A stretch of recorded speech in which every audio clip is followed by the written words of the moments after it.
News dump. Hot off the back of the phenomena of the summer, Mac. I don't know if you've heard about this. Barbie, Oppenheimer, same day.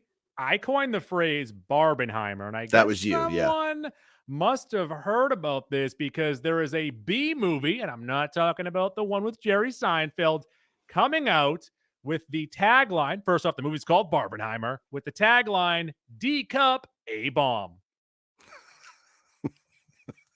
The All right. movie follows. Hold on. Yes. Yeah, I mean, there have been a lot of movies over the years that have made a lot of money. Is this the first time ever that a B movie? Now, there's parody movies like Scary Movie and even parodies of that. And B Is this movie. the first time ever that a B movie has intentionally ripped off two movies? Not like just two movies, not eight like a Scary Movie type thing or 15, but intentionally combining the concepts of two movies because they were both so uber popular. I think Vampire Sucks was just Twilight. Yeah, so there's shit like Yeah. that. Yeah, but like ripping off one movie is totally understandable, but two, because they were both reached a certain magnitude is an unprecedented move. Following Dr. Bambi J. Barbenheimer, a brilliant scientist doll living in Dolltopia, a world of endless summers and beach parties, and her boyfriend, Twink Dollman. Dr. Barbenheimer, incensed by the brutal treatment of dolls received at the hands of human children, ventures into the real world where she experiences humanity at its worst and naturally decides to build a giant nuclear bomb to take it all out. I have two things here, Goo. Yes, Number one, Twink's gonna make me laugh every time. every time. Number two, if there's not a raunchy sex scene in here, and this isn't borderline NC-17 X-rated, I'm gonna be pretty disappointed. Barbie's name is Bambi. Do you have a release date for this, Goo? I did not do enough research. So this is just, would you see this from a tweet? I actually read an article. I just forgot to write down the date. All right. So this is a thing.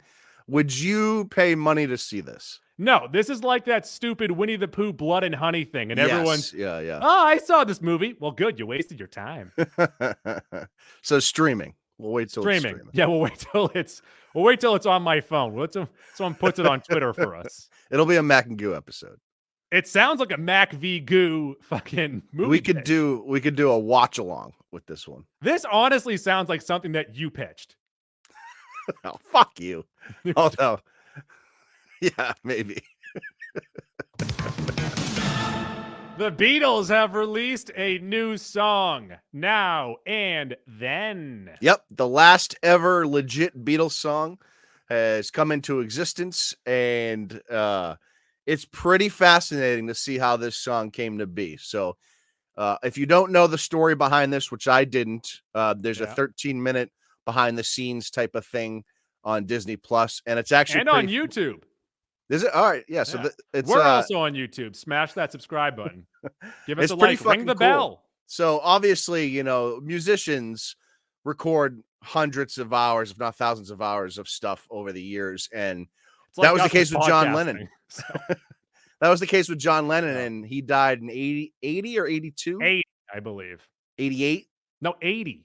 Oh, okay, yeah. Yeah. And then in the early 90s, 92 or 94, Yoko found a recording, which was a very bass level of what this song came to be, of John singing and playing piano, and handed it over to Paul, Ringo, and George Harrison.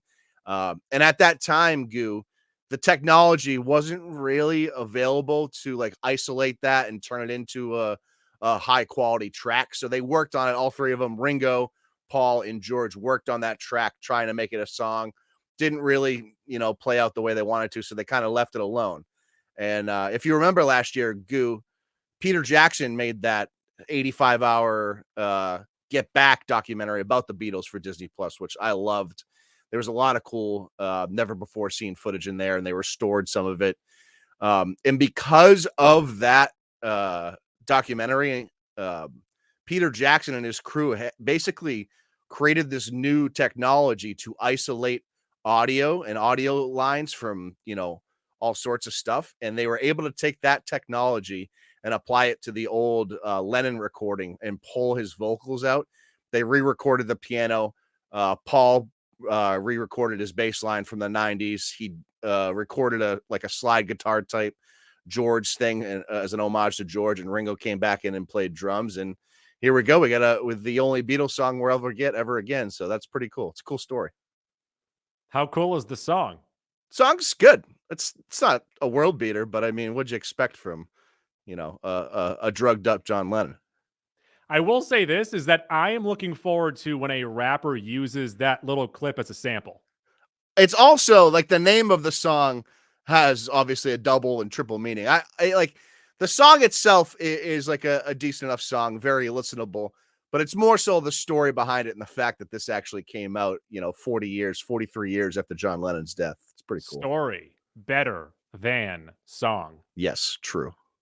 I don't think the song's that good personally, but I think it's good. Yeah, but you've said on the podcast many times that you're one of the only Beatles fans out there. So it might be like 110th on the list of Beatles songs, but there's probably 120 good Beatles songs. News dump. Oh, Blade has found a writer. Logan and Blade Runner 2049 writer Michael Green has been hired by Marvel to write Blade, starring Mahershala Ali, who reportedly was ready to leave the project because of script issues. Yeah, this is one of those things where like fan casting and the actual casting has come together, and this has been getting teased now for 3-4 years. And Blade was supposed to come out last week, supposed to come out last weekend, the original release date when it was announced, I don't know, 3 years ago. Wow. So obviously, that's fallen by the wayside. But if you're telling me the man that wrote Logan, one of the 6 best comic book movies of all time, I'd say, yeah. And Blade Runner 2049 is legit just one of the greatest movies of all time. It's probably, I would have it on the short list, top 4 or 5 best movies of the last decade. So if that man's writing your movie, you got to stay signed on. And so hopefully Mahershala Ali sees this through, because I think we all really want to see this movie. The more interesting thing here, Goo, and I think this might benefit a movie like Blade, is the budget is reportedly going to be under $100 million. And that's going to be that means to me more practical stuff and probably a little more crass looking. So I'm looking forward to that. Or Mahershala Ali sitting in a chair going, wow, look at him fly over there. And they just have the camera on his face as he tells you what's happening. Yeah. News up. By the way, that was via Variety. And we got a bunch of stuff here via Variety, because how did Variety, because I was thinking about this last week, Goo. Old Marvel article. Go ahead. How did Variety become this Variety is like the Adam Schefter of entertainment news now, and I don't know how it came to be. Yeah, if you listen to a news dump, everything is either Variety or THR. Yeah, that's fucking insane. All right, so Variety had that Marvel bigwigs gathered in Palm Springs, and what they were talking about was the possibility of swerving from Kang to Doctor Doom, with a top deal maker saying Marvel is truly fucked with the whole Kang angle. Kangle, if you will. This is really hard to wrap my mind around and believe in the first place. So this is based, the source here says that this is sort of, he's saying this, basing it on the Loki finale. Obviously the Loki finale doesn't come out to the end of the week. I have a hard time coming to grips with that, because are you caught up on Loki, Goo? No. You're not caught up yet? I just had to watch the Gen V. Well, there's a death in the Loki episode. Why would you do that to me? That comes before the finale that I think would be something he'd be talking about, but apparently that's not the case. I don't know. To me, we've been building up Kang now for 3 years. We're walking down this path. You sort of got to continue. This lonely road, the only one that I have ever known. And I also think, yes, they may not be doing the King thing well, or let me say this. It may not end up going well. Yeah. But, Goo, you can't half-ass two things. So if you just dip out of the path and Full ass half-ass, one. I get yes, that. Yeah. yes. If you try to half-ass a Doctor Doom, that's going to be bad too. So just see the Kang thing through. If it doesn't work, it doesn't work. That's fine. There's already a lot of people dipping out of this phase of Marvel anyways. But Doom is still your ace in the hole. Don't pull it out now when you have no pairs or anything like that. Bust it out when you already got a pair of aces and make it trips. I don't want them to go to their ace in the hole when it's dead no matter what. Now, I'm not saying they're dead in the water right now, but a lot of people believe they are. Also, they haven't had the opportunity to do any rewrites or do any swap outs because of the writer's strike. Right. But, I mean, let's push aside once again the Jonathan Major stuff. I believe he has court at the end of this month. But and it seems like he's been good as the character. And that's true. Number one, I actually think he's been phenomenal as the character. Yes. Number two, it seems like the early rumblings is that he's not going to get charged with anything here. So they might be in the clear legally. Now, in the court of public opinion, they've probably already lost, but whatever. They've already committed to this guy. What are they going to do? Recast? Who would you recast? Don Cheadle. You could do John Boyega, but he's much younger than Jonathan Majors. I know after Guardians 3 came out, they were like, well, what if they tell everyone the High Evolutionary is actually a Kang variant, and then you have him be Kang? He was good in the movie, though. He was very good. Yeah, he was very good. More Marvel News. News dump. Also in that variety piece, Avengers Reassemble. Sources say that they were also talking about bringing back the old gang for an Avengers movie, including the very expensive Robert Downey Jr., Scarlett Johansson, and others. These two died in Endgame. I've also read online about Chris Evans. To me, again, you got to start taking this stuff with a grain of salt. I don't think, as down as Marvel is, and they might be down bad, considering our next topic here. Yes. I don't think you can bring these guys back and make it work. I don't think this is a scenario where it works for the viewer. I don't think this is a scenario that makes sense for the studio. This screams to me that there's someone just trying to, this is fuckery is what it is. There's someone that's in the know in Marvel that's clearly upset with the way things are going, and it's just throwing a wrench into everything. I mean, I think Robert Downey Jr. does come back as an AI voice at some point. How diminished would everything that happened in the Infinity Saga be? Oh, it sucked. If you would bring those guys back. But then I've also heard that Evans is going to show up in Secret Invasion. So I have long believed that I think it would be great if Evans comes back as the Human Torch, a variant of, obviously he played Captain America, but I think that might be in play just for a tongue-in-cheek type of thing. And, as we're seeing, I would say more for Deadpool, though. If you're going to do that, that's what I mean. I could see him, and it's seeming like the Deadpool movie might go down that type of path. I don't want him back as Captain America. I don't want Robert Downey back as Iron Man.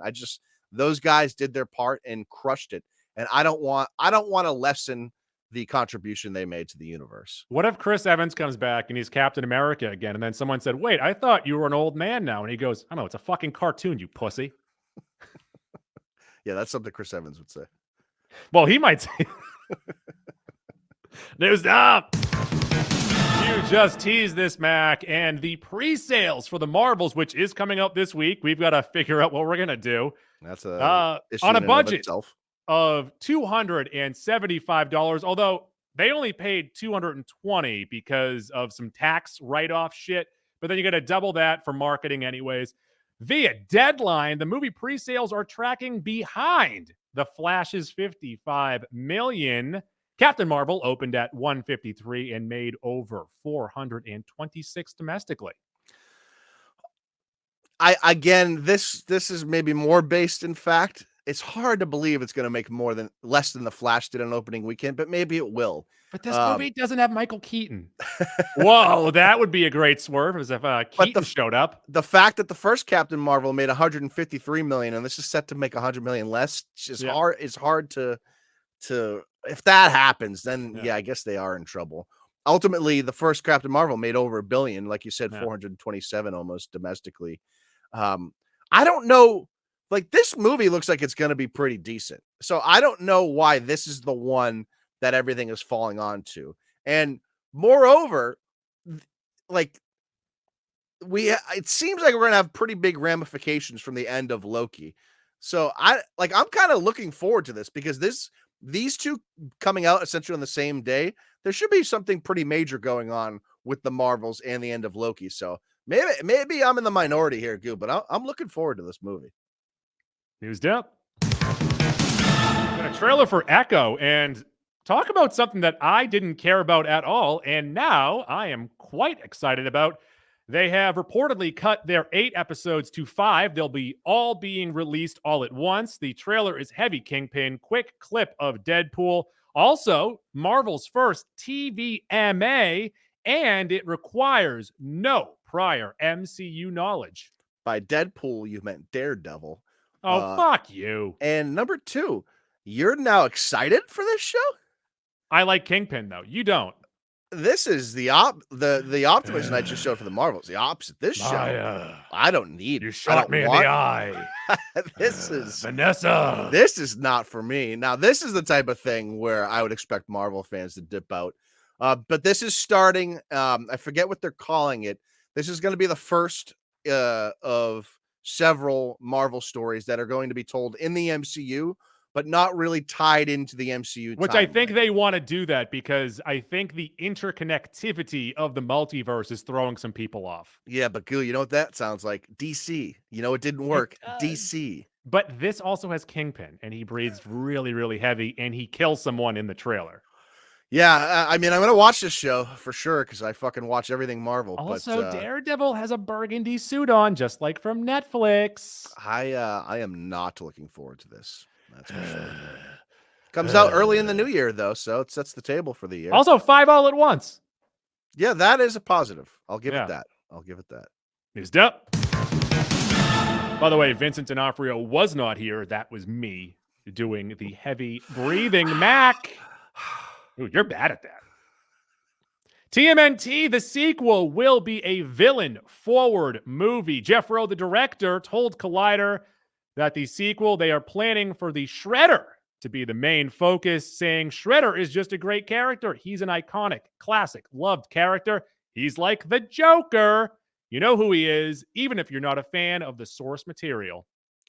I think there's a really strong chance that I'm going to like this sequel a lot more than I liked the first movie. The first movie was a nice reintroduction to these turtles or this turtle world. Yeah. I didn't care for really any of the villains or anything like that.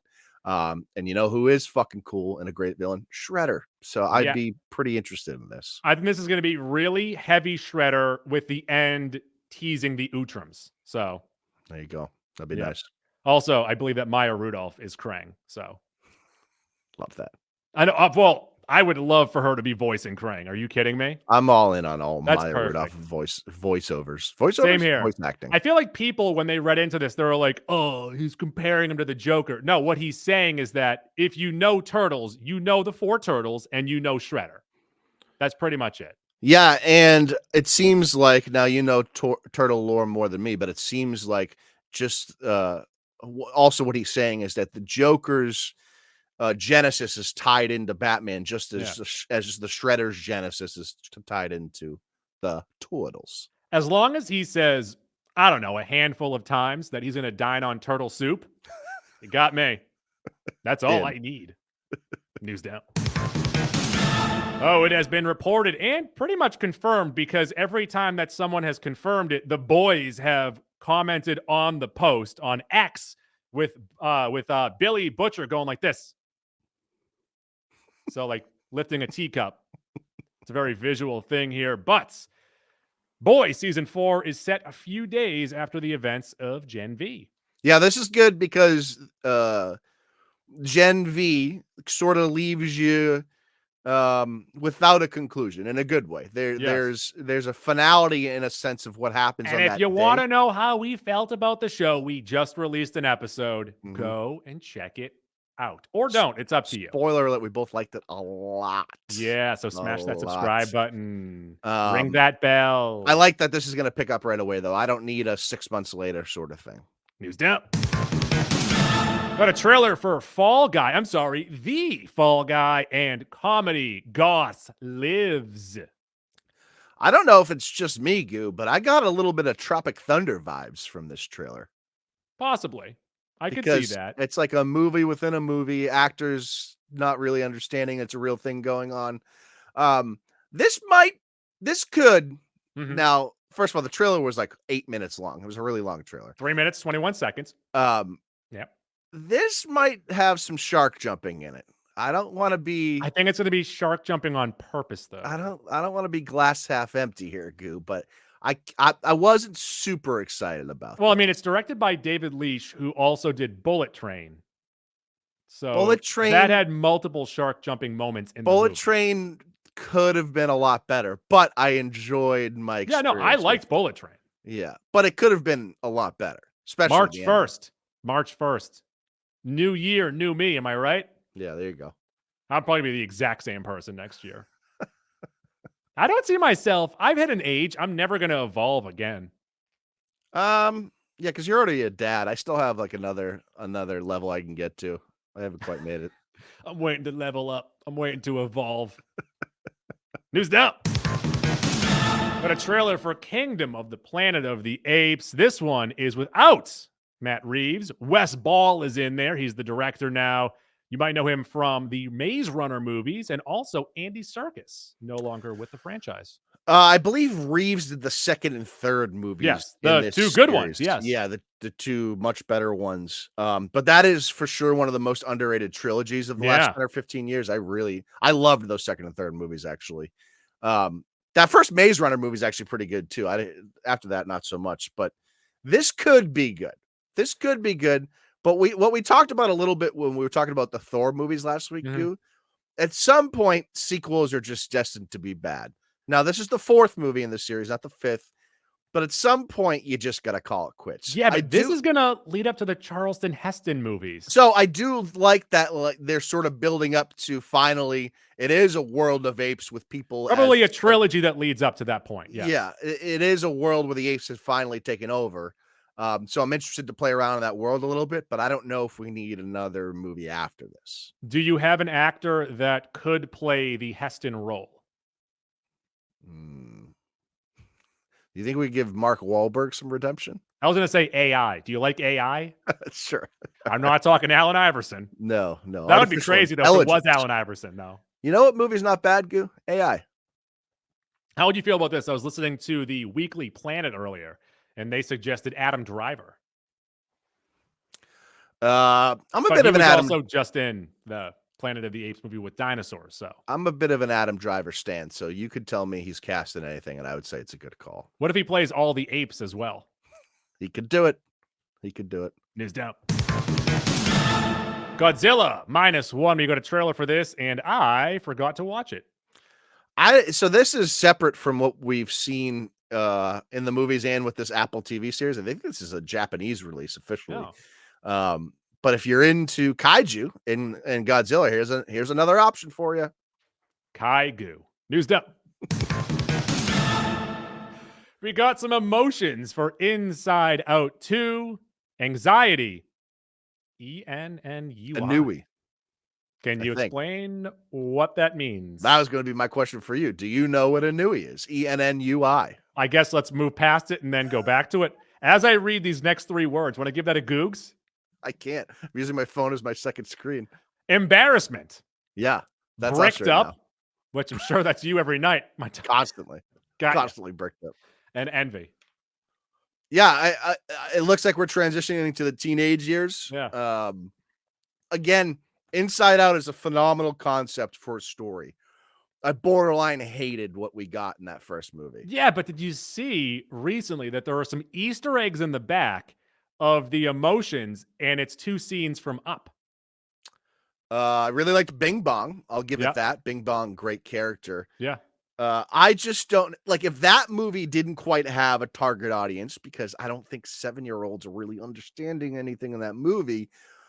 And this might be geared for 13-year-olds. Do you think 13-year-olds are jazzed up to go see this movie? No, but this is the same issue that they had with Lightyear, where they For made a sure. movie for middle teenagers that aren't going to go to a Pixar movie. Yeah, they're making movies for people that don't go and see movies. It's that weird in between phase. Just put it on Twitter. Just put the whole thing on Twitter. I'm sure it's going to be really well made, and a lot of people are going to like it, but it's not going to make them money. Can everyone tweet at us right now what Inui means? Yeah, we're going to need some help on that one. Also, not to spoil anything, but I'll be voicing the character of Bricked Up. Oh, what are you guys looking at? Can I look too? Just constant noise. Yeah, it's all bricked up. Right. News dump. I'll let you do this one. This is my favorite news of the week, Goo. So, obviously, last year, Austin Butler starred as Elvis in the biopic. And this year, they are coming out with Priscilla, a biopic about his ex-wife, or widow, maybe I guess you would call her. And playing Elvis in this movie is the dude from that HBO show. What's it called? That you Euphoria. Like? Euphoria. He's a real son of a bitch in that show, but a good actor. Jacob Elordi is playing Elvis in this movie, and by all accounts is doing it better than Austin Butler did. And all he did to prepare for this, Goo, or one of the few things he did, he ate a pound of bacon every day because the real life Priscilla Presley told them that that's what Elvis did every day. And he liked his bacon really burnt. So him and I, same. If there's some flop in the bacon, throw it out. You know what my son does? My son is 3 years old. I'm sorry I bring him up too much. But when I make him bacon, if there's any part that is chewy at all, he takes one bite and he spits it right out. Love that. Him and I get it. You, Elvis, same. If you want flop, eat Canadian bacon. Eat ham. Bacon should be crisp. I don't. So first off, I do prefer mine to be crispy, but I'll just eat it no matter what. Sometimes it's too floppy, but for the most part, you're right. Yeah. But wait, so people are saying that he's better than what Austin Butler did? Because Austin Butler transformed his entire life into Elvis. Yeah, they're saying he kind of might have gone too far, though, which I get. I thought he was the best part. He absolutely did. At award shows, he was still talking like Elvis. He couldn't turn it off. I thought he was the best part of that movie, but I also thought the movie sucked. I wasn't a fan of the movie. There's a chance that this gentleman does a better job with about 8% of the effort. So we'll see. News down. HBO's Keyboard Warriors. This is interesting that it got confirmed. This is something I'm sure we all suspect. But HBO CEO Casey Bloys reportedly has a secret army of staff members who create fake accounts online to fire back at critics on Twitter who criticize their shows. So I wonder if they also have a real job separate from that, or if HBO just employs like 300 people to be trolls. Have you ever thought that any of the people that tweeted us are this guy? Maybe. We don't. So you don't really tweet too many thoughts about shows. I will occasionally. I save everything for this program. Yep. That is all. I don't. Also, for our clips on Instagram and TikTok, go and follow us there. Hit the subscribe button. Give us a like. I like 92% of HBO shows, though, so I don't think Casey Bloys' army is coming for me. This is one of those things, or maybe this is why he does it, because it stirs it up more. I'm sort of believe that there's no such thing as bad publicity. So maybe that's part of it. They'll get more people talking if there are more people arguing online. I don't know, but just surprised that this basically got confirmed. First off, that's how Threads works. You want to post a topic, you want comments. Likes don't even matter on Threads. I haven't opened the Threads app in 2 months. I deleted my Threads account because my phone is jam-packed with videos. I can watch them anytime I want. Also, I was going to bring this up to you. I forgot. Your Twitter game lately has been fucking killing me because you put a comment and then you do like hashtag Patriots, hashtag Commanders. Yeah. Makes me laugh every single time. That's how it's supposed to go. I know, but I laugh. I'm always like, imagine someone talking to you being like, this game sucks. Hashtag Patriots. Hashtag Commanders. I replied to some fucking moron beat reporter for the Chargers the other day. Yeah. He put hashtag Chargers at the beginning of his tweet. So when you're reading it, you would think that would be the beginning of the sentence. No, that's just where he put his hashtag. So he did hashtag Chargers and then wrote his tweet. And the hashtag had nothing to do with it. You put those at the end after the goddamn period. News dump. Invincible Season 2 has premiered. I'm going to guess you didn't watch this either if you haven't watched Loki. I've been doing a lot of Christmas stuff lately, so no. I have to build roughly 7 Lego sets, and I'm only halfway through the first one. Yeah, we got I think it was about a 45-minute episode here. You see Mark dealing with some of that depression, PTSD of having to fight his father at the end of season 1. As we all do. He gets kind of started back up working for Cecil, even though Cecil kind of doesn't want him to because he knows he's all fucked up in the head. You get introduced to presumably who's going to be the villain for the season. Just like sort of multiversal character. It's interesting. It's not quite what I expected, but it's only one episode, so it's hard to judge it from there. He was down. And we also got the finale to Loki at the end of the week. I don't know what they're gonna do. I really don't know what they're most times we have sort of a prediction or a lean here. I don't know what they're gonna do based on that one dipshit's fucking statement. Apparently they can't use King anymore. Yeah, so. we're all fucked. News dump. We also don't know what we're doing for the end of the week, but we're going to talk about that right now off the air. So hibbity-bip-bop-a-dap-ba. News dump.